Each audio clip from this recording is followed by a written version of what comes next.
Hey guys, welcome back to Contest Prep University. I'm Joe Klemczewski with Adam Atkinson. We're in the fifth and final segment of this series on coaching. And I want to finish, Adam, with expectations. I love that word because if we can get the expectations aligned between any two people in any relationship, things go better. So from a client perspective, in a coaching perspective, we need to do just that. We need to align these things. So I'll give you a quick story of a client that I just was not aligning with whatsoever. And this was somebody that she was not only just questioning me, which is fine, but she started lecturing me and almost yelling at me through email about some things that she wanted me to coach her this way. And I would very politely explain why I'm doing things. I'm going through the planning, the experiences that I've had with clients like this, and even the physiology and the biology. She just was having none of it. And so I got to a point where this is already such a toxic relationship. I just had to say, look, our expectations of this relationship are just not together. So in very rare fashion, in 25 years of coaching, I've never more than once or twice just let somebody go. But I had to say, I'm sorry, we're done. And I would like to know your perspective on relationships, how to make them go well, and then, when it doesn't. Yeah. Back to meeting people where they are and knowing what they expect. Do they want to be an Olympian, or do they just want to be like a top 5 competitor? That is definitely a big difference in terms of goal. And like you said, you can explain all you want, but the client has to be willing to learn and be receptive to that.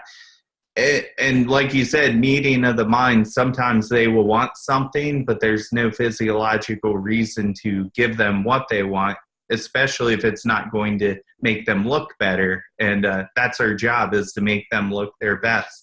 And sometimes you do have, and like I would say, very rarely, maybe only one time have I had to really part ways with somebody professionally and just say, hey, this is stressing you out.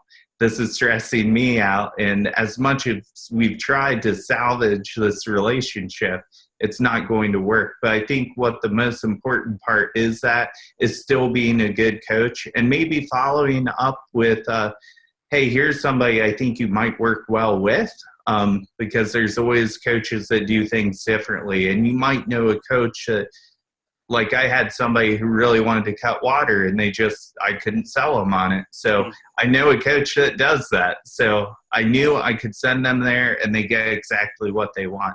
And I thought that would be less stressful for them. If you care about somebody, you will let them go. Sometimes you really have to do that. And I think they ended up happy in the long run, and our relationship is still great. And it's actually much better now that I'm not coaching that person anymore. So, and I do think sometimes just having a little bit deeper conversation. So it's also something that I'm so quick to do now more than ever in my career, which is to say, hey, we're not connecting on this point. Let's get on the phone. And every time I do that with a client, I'm able to convey my expectations and reasons why I'm doing something. It could be something as simple, like you're saying, of a technique. This is why I'm planning your peak this way. I want you to consume water. I can send them articles, I can send them research, but a lot of times it's not the data, it's the connection, it's the human conversation. So, another way of just creating better expectations is us coming back to just getting on the phone and talking to somebody. Yeah. And if there's any coaches listening to this, you're going to run in situations like this, and don't let it sink your ship, because you're going to have 20 other people who, want to listen to you and really value your advice. And with that being said too, your job is to provide the best service that you can. And you just know you're not going to provide a great service with someone that's just not happy. It will happen, but don't beat yourself up over it. There's going to be plenty of clients who do listen, and there's nothing wrong with having a little disagreement. Those challenges will make you better as a coach. So you know, face them up front, jump on the phone, and embrace those hard times, because guess what? It's going to make every other client seem like a piece of cake.